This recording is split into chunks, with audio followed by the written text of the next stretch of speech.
Hello everyone. तो आज वाले लेक्चर में हम सीखते हैं एरोमेटिक कंपाउंड क्या होते हैं। तो एरोमेटिक कंपाउंड का पता करने के लिए कुछ कंडीशंस होती हैं। पहले उस कंडीशन को हम लिखते हैं, उसके बाद में हम एग्जांपल से समझेंगे कि एरोमेटिक कंपाउंड कैसे होते हैं। ठीक है, ध्यान दीजिए। एरोमेटिक कंपाउंड हेडिंग है एरोमेटिक कंपाउंड। तो एरोमेटिक कंपाउंड की जो कंडीशन है, पहली कंडीशन ये है कि कंपाउंड शुड बी साइक्लिक। तो कंपाउंड कैसा होना चाहिए? साइक्लिक होना चाहिए। Compound should be cyclic. अब साइक्लिक कैसा? जिसमें रिंग बनी होती है, कुछ ऐसा, कुछ रिंग बनी होगी। ठीक है, रिंग बनी होगी। पहली कंडीशन तो यह है कि कंपाउंड साइक्लिक होना चाहिए। दूसरी कंडीशन क्या है? दूसरी कंडीशन है each atom of compound should be sp और sp2 हाइब्रिडाइज्ड। मतलब रिंग का जो कार्बन है या तो वो sp2 हाइब्रिडाइज्ड होना चाहिए या फिर sp हाइब्रिडाइज्ड होना चाहिए। देखते हैं, तो लिख देते हैं कंपाउंड या फिर carbon, carbon of compound should be sp और sp2 हाइब्रिडाइज्ड, sp और sp2 हाइब्रिडाइज्ड। जो हमारे पास में ये इस रिंग का जो कार्बन है, ये कार्बन कैसा होना चाहिए? या तो sp हाइब्रिडाइज्ड होना चाहिए या फिर sp2 हाइब्रिडाइज्ड होना चाहिए। उसके बाद में तीसरी कंडीशन है, तीसरी कंडीशन ये है, पहली कंडीशन साइक्लिक होना चाहिए। दूसरी कंडीशन क्या? Carbon of compound should be sp और sp2 हाइब्रिडाइज्ड। तीसरी कंडीशन है कि कंपाउंड में कॉन्जुगेशन होना चाहिए, कॉन्जुगेशन होना चाहिए। कॉन्जुगेशन कैसे? ध्यान दो। अगर मैंने कहा ये कार्बन है CH2 डबल बॉन्ड CH, अगर इसको नेक्स्ट कार्बन पर डबल बॉन्ड दिख गया, इस वाले कार्बन पर डबल बॉन्ड दिख रहा है, तो ये क्या करने लगेगा? कॉन्जुगेशन में जाने लगेगा। ये कुछ ऐसे चला जाएगा। कैसे बनाएगा? स्ट्रक्चर कैसी बनेगी? रेजोनेटिंग स्ट्रक्चर कैसी बनेगी? CH2। अगर इस वाले कार्बन ने अपने इलेक्ट्रॉन दिए हैं, देखो अगर ये बॉन्ड शिफ्ट हो रहा है तो इसका इलेक्ट्रॉन भी गया, तो इस पर चार्ज कैसा आएगा? पॉजिटिव। सिंगल बॉन्ड CH, इसके पास में गया तो डबल बॉन्ड CH। अब ये वाला बॉन्ड इस वाले कार्बन पर शिफ्ट हो रहा है, तो इस पर कैसा चार्ज आ जाएगा? CH2 के ऊपर माइनस चार्ज। सही है। अभी देखो एक और बात समझो जरा ध्यान से। भाई एक बात बताओ, अगर ये वाला बॉन्ड इधर की तरफ शिफ्ट हुआ है, अगर ये वाला बॉन्ड इधर की तरफ शिफ्ट हुआ है, तो इसका मतलब ये हुआ कि इस पर कैसा चार्ज आया था? पॉजिटिव, और ये चला गया निगेटिव इसके ऊपर। तो तब यहां से ये बॉन्ड आया, इलेक्ट्रॉन आए यहां पर जाकर, ये जो पॉजिटिव है, इसका मतलब है कि यहां पर एक p ऑर्बिटल एम्प्टी हो गया। तो इस एम्प्टी p ऑर्बिटल में ये वाले बॉन्ड जाकर क्या करेंगे? ये वाले बॉन्ड इधर चले जाएंगे, तो क्या हो जाएगा? यहां पर बन जाएगा डबल बॉन्ड। तो इसने अपने इलेक्ट्रॉन दिए तो पॉजिटिव यहां पर आ गया। सही है। तो कंपाउंड में क्या होना चाहिए? कॉन्जुगेशन होना चाहिए। और तीसरी, चौथी एंड इंपॉर्टेंट कंडीशन क्या है? कंपाउंड फॉलो करना चाहिए हकल्स रूल को। Follow Huckel's rule. Huckel's rule क्या है? हकल्स रूल है 4n+2 pi electron, 4n+2 pi electron. यहां पर n की वैल्यू क्या है? n की वैल्यू है n equal to 0, 1, 2, 3, 4, 5 dot dot dot. सही है। सुनो, यहां पर क्वेश्चन आता है पेपर में कि क्या n की वैल्यू 0 हो सकती है? तो बिल्कुल हो सकती है। n की वैल्यू 0 भी हो सकती है, 1 भी हो सकती है, 2 भी हो सकती है। सही है। ये एक बार पेपर में क्वेश्चन भी पूछा गया है। ठीक, अब इसको एग्जाम्पल से समझते हैं। ठीक है, इसके एरोमेटिक कंपाउंड के एग्जाम्पल समझते हैं कैसे। देखो एक एग्जाम्पल, जो कि अगर कोई ऑर्गेनिक केमिस्ट्री पढ़ रहा है तो उसके लिए बहुत ज्यादा इंपॉर्टेंट एग्जाम्पल है। वो कौन सा? बेंजीन। बेंजीन को देखते हैं क्या वो एरोमेटिक है या नहीं है। देखो, उससे पहले एक चीज समझो। अगर हमें सपोज करो किसी कार्बन में, किसी कंपाउंड में, ऑर्गेनिक कंपाउंड में चेक करना है कि कंपाउंड sp हाइब्रिडाइज्ड है या नहीं है। पहले हाइब्रिडाइजेशन देखते हैं कैसे कैलकुलेट करते हैं। ध्यान दो, हाइब्रिडाइजेशन अगर हमने कैलकुलेट करना है तो केवल पाई बॉन्ड को काउंट करना है। ध्यान दो, मैंने कहा carbon double bond C, single bond C, double bond carbon, single bond carbon, double bond C, single bond, यहां पर H H H H H H। सही है। ये क्या है, ये बेंजीन की स्ट्रक्चर है, बेंजीन की स्ट्रक्चर। 6 तो है इसमें क्या, कार्बन, और 6 ही है हाइड्रोजन। इसी का मॉलिक्यूलर फॉर्मूला ऐसे होता है ना, C6H6, और इसको ऐसे भी लिख देते हैं, ऐसे भी लिख देते हैं, है ना, सही है, ऐसे भी लिख देते हैं। तो इसमें 6 हैं कार्बन, यहां पर भी double bond, single double single double single, double single double single double single. ठीक, अब इस वाले कार्बन का हाइब्रिडाइजेशन कैलकुलेट करते हैं। तो हाइब्रिडाइजेशन जब हमने कैलकुलेट करना होता है तो हमें केवल सिग्मा बॉन्ड काउंट करने होते हैं। तो अगर सिग्मा बॉन्ड काउंट करेंगे तो सिग्मा, ये सिग्मा पाई सिग्मा। अब देखो इस कार्बन ने कितने सिग्मा बॉन्ड बनाए, 3 सिग्मा बॉन्ड बनाए हैं। तो एक तो फिक्स हो गया S का, और बाकी कौन बचा, बाकी कौन बचा, P।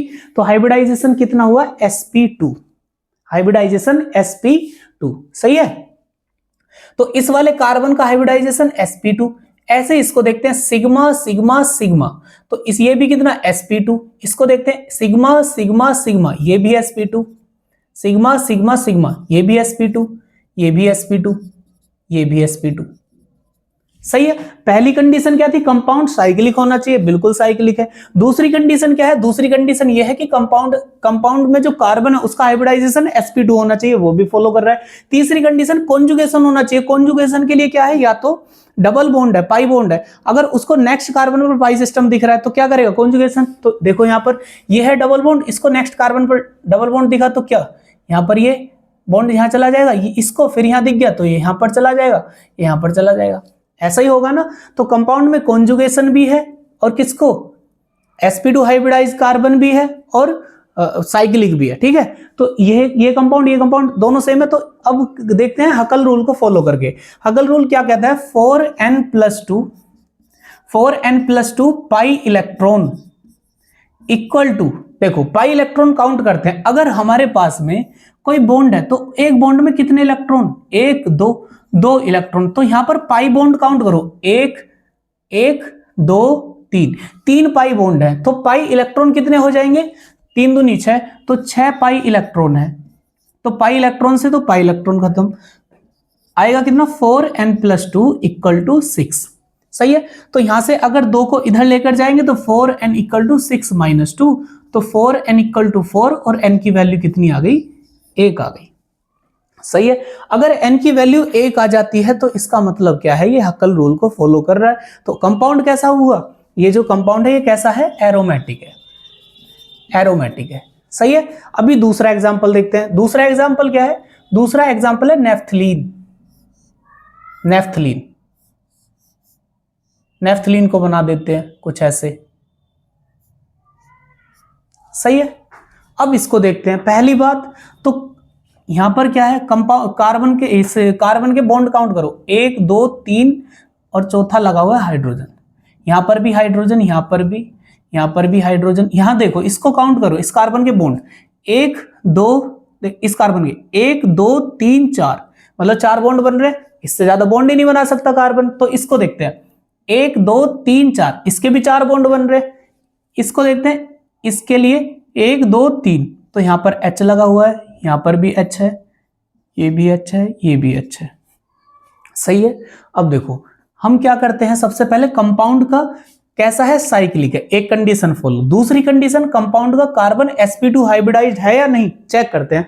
भाई सिग्मा काउंट करो, 1 सिग्मा सिग्मा सिग्मा, ये तो पाई है ना, तो सिग्मा सिग्मा सिग्मा, तो 3 सिग्मा है। 3 सिग्मा का मतलब क्या है कि ये कार्बन कैसा है, sp2 हाइब्रिडाइज्ड। इसको देखते हैं, सिग्मा सिग्मा सिग्मा, ये भी sp2। इसको देखते हैं, सिग्मा सिग्मा सिग्मा, ये भी sp2। इसको देखो, सिग्मा सिग्मा सिग्मा, तो ये भी क्या, sp2। तो इसका मतलब क्या है भाई, अगर हम चेक करेंगे तो तब भी ये कैसा आना है, कार्बन sp2 हाइब्रिडाइज आना है। अब देखते हैं क्या कॉन्जुगेशन है, बिल्कुल है। ये है डबल, नेक्स्ट कार्बन पर फिर डबल, नेक्स्ट पर फिर डबल, नेक्स्ट पर फिर डबल, क्या मतलब कॉन्जुगेशन हो रहा है, बहुत अच्छे। अब कर दें, हकल रूल को फॉलो करता है या नहीं करता, देखो कैसे कर दें। 4n+2 pi electron equal to, पहले इसके पाई बॉन्ड काउंट करो, कितने, 1 2 3 4 5, 5 पाई बॉन्ड है और एक बॉन्ड में कितने इलेक्ट्रॉन? 2। तो कैसे कर देंगे? 10 पाई इलेक्ट्रॉन, 10 पाई इलेक्ट्रॉन, तो 4n+2 pi electron, pi electron से पाई इलेक्ट्रॉन खत्म, तो आएगा क्या? 4n+2 = 10। 2 को इधर ले जाएंगे तो क्या आ जाएगा? 4n = 8। 10 में से 2 चले जाएंगे 8, तो n की वैल्यू 4 से जब 8 को डिवाइड करेंगे तो कितनी आएगी? 2। तो n की वैल्यू कितनी आ गई? 2। इसका मतलब इसने किसको फॉलो किया? हकल रूल को फॉलो किया। और अगर हकल को फॉलो किया है तो कंपाउंड कैसा है? एरोमेटिक है। बहुत बढ़िया, चारों कंडीशन हमारे सामने पूरी होगी। अब और एग्जांपल देखते हैं, इसको नोट कर लीजिए पहले, फिर और एग्जांपल देखते हैं। सही है? आई होप आपको ये समझ भी आ रहा होगा, है ना? हाँ या ना बोलिए, समझ आ रहा है ना? हाँ समझ गया मैं, आपकी आवाज आ गई, आपने बोला यस सर समझ आ गया। चलो देखते हैं नेक्स्ट एग्जांपल। ये कौन था? ये था नेफ्थलीन। इसकी बात करते हैं। नेक्स्ट एग्जांपल है हमारे पास में एंथ्रासीन। एंथ्रासीन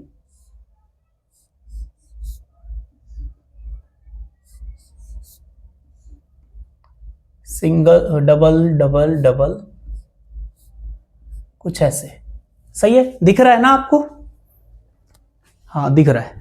ठीक है, अब देखते हैं। सबसे पहली कंडीशन क्या है? साइक्लिक होना चाहिए। ठीक है, साइक्लिक है। हमें पता है इस पर हाइड्रोजन भी है, तो क्या सिग्मा सिग्मा सिग्मा sp2। अब हमें पता चल गया भाई कार्बन कैसा होगा? sp2 हाइब्रिडाइज्ड होगा। ठीक है, अब इसको क्या करते हैं? कॉन्जुगेशन है बिल्कुल। Double single double, next but double, फिर सिंगल, फिर डबल, सिंगल डबल, इसका मतलब कॉन्जुगेशन भी हो रहा है। अब देखते हैं क्या हकल रूल को फॉलो कर रहा है। तो 4n+2 pi electron equal to कितने? देखो 1 2 3 4 5 6 7, 7। तो ये क्या है? 7 तो है बॉन्ड, पाई बॉन्ड, और एक बॉन्ड में कितने इलेक्ट्रॉन? 2। तो कितने हो गए? यही तो है पाई इलेक्ट्रॉन। 7 दूनी 14, इसको 14 लिख सकते हैं, 14 पाई इलेक्ट्रॉन। तो पाई इलेक्ट्रॉन से पाई इलेक्ट्रॉन, तो 4n+2 = 14 और 4n = 14 - 2, तो 4n = 12 और n की वैल्यू कितनी आ जाएगी? 3। तो इसका मतलब ये हुआ कि ये कंपाउंड हकल रूल को फॉलो करता है। समझे? कोई दिक्कत तो नहीं है? अब और थोड़े से नए एग्जाम्पल सीखते हैं। नए एग्जाम्पल कैसे? देखो जरा ध्यान दो। इसको करता हूं मैं रफ, इसको करता हूं रफ। एक नया एग्जाम्पल समझते हैं।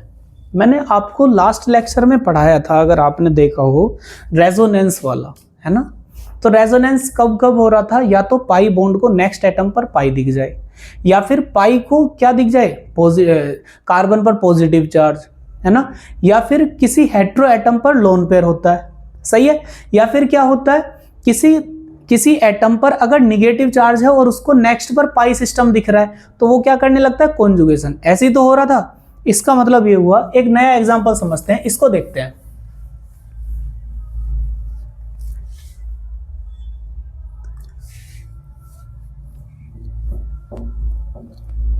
देखो एग्जांपल लिखा हमने, इस पर पॉजिटिव और यहां पर है डबल बॉन्ड, यह है डबल बॉन्ड। सही है? अभी देखो हमें पता है कार्बन, ये कार्बोकैटायन बना हुआ है इस पर। सही है? इसका मतलब ये हुआ कि इस पर हाइड्रोजन भी है ना? देखो अगर मैंने यहां पर लिखा CH4 मैथेन, मैथेन लिखा, इस मैथेन में से एक H+ आयन चला गया। सही है? एक H चला गया, और H जाने के बाद में मैंने क्या लिखा? CH positive. अगर सपोज करो कुछ हमारे पास में ऐसा है CH3Cl, अगर यहां से Cl निगेटिव चला गया तो क्या बचेगा? CH3 positive. सही है? CH3 पॉजिटिव, इसका मतलब कार्बन पर कैसा? पॉजिटिव। तो कार्बन ने तब भी कितने बॉन्ड बनाए हुए? 1H 2H 3H, और इस पर कैसा? Positive charge. तो यहां पर भी तो वही है भाई, 3 बॉन्ड तो बने, तो पॉजिटिव चार्ज। और पॉजिटिव चार्ज का मतलब है कि इसके पास में एक p ऑर्बिटल एम्प्टी है। सही है? अब क्या करेगा? अगर p ऑर्बिटल, देखो कॉन्जुगेशन कब होगा? अगर यहां पर पाई सिस्टम है और इससे नेक्स्ट कार्बन पर पॉजिटिव चार्ज दिख जाए। पॉजिटिव चार्ज का मतलब है कि इसके पास में p ऑर्बिटल एम्प्टी है, ऐसे कुछ p ऑर्बिटल है। सही है। तो ये वाले बॉन्ड जब कॉन्जुगेशन होगा तो ये चले जाएंगे इसमें, सही है। तो अब अगर ये वाला बॉन्ड इस p ऑर्बिटल के साथ में कॉन्जुगेशन कर रहा है तो इस वाले कार्बन ने अपने इलेक्ट्रॉन दिए तो फिर पॉजिटिव यहां पर आ जाएगा, है ना, ऐसी तो होगा। तो हमें क्या देखना है, सबसे पहली कंडीशन तो कंपाउंड शुड बी साइक्लिक और उसका हाइब्रिडाइजेशन कैसा होना चाहिए, sp होना चाहिए, sp2 हाइब्रिडाइज्ड होना चाहिए, है ना। तो चेक करते हैं भाई, 1 सिग्मा 2 3 तो हाइब्रिडाइजेशन sp2, इसका 1 2 हाइड्रोजन भी तो है तो sp2, इसको भी चेक करते हैं, यहां पर भी हाइड्रोजन है, 1 2 3 sp2 हाइब्रिडाइज, सही है। हकल रूल को फॉलो कर रहे हैं तो 4n + 2 pi electron equal to कितने पाई इलेक्ट्रॉन, देखो एक पाई बॉन्ड है तो क्या हो जाएगा, यहां पर हम लिख सकते हैं क्या, 2 पाई इलेक्ट्रॉन, है ना। तो क्या करें, पाई से पाई, अब क्या आ जाएगा 4n + 2 = 2, तो क्या लिख सकते हैं, 2 को इधर ले जाएंगे तो 4n = 2 - 2, तो 4n = 0। अब n = 0 / 4 अगर लिखते हैं तो अगर कभी किसी भी अगर 0 को किसी भी डिजिट नंबर से डिवाइड करते हैं तो उसकी वैल्यू कितनी आती है, 0। तो n की वैल्यू कितनी आ गई, 0। और हकल रूल में ये भी तो है कि n की वैल्यू कितनी होनी चाहिए, 0 1 2 3 4 5, ऐसे ही तो होता है, सही है। तो इसमें n की वैल्यू कितनी है, 0। इसका मतलब ये वाला कंपाउंड भी कैसा है, एरोमेटिक है, सही है, कोई दिक्कत तो नहीं है भाई। कंडीशन फॉलो करनी चाहिए, पहली कंडीशन साइक्लिक होना चाहिए, दूसरी sp या sp2 हाइब्रिडाइज्ड होना चाहिए, तीसरी कंडीशन क्या है, तीसरी कंडीशन ये है कि कंपाउंड में कॉन्जुगेशन होना चाहिए, कॉन्जुगेशन हो रहा है, इसको पॉजिटिव दिखा तो यहां पर ये बॉन्ड चला गया, है ना, कॉन्जुगेशन हो गया, सही है। और चौथी कंडीशन हकल रूल को फॉलो करना चाहिए, सही है। और एग्जांपल देखते हैं, नया एग्जांपल देखते हैं एक, इतना समझ आया या नहीं आया, कोई दिक्कत तो नहीं है। एक और देखते हैं,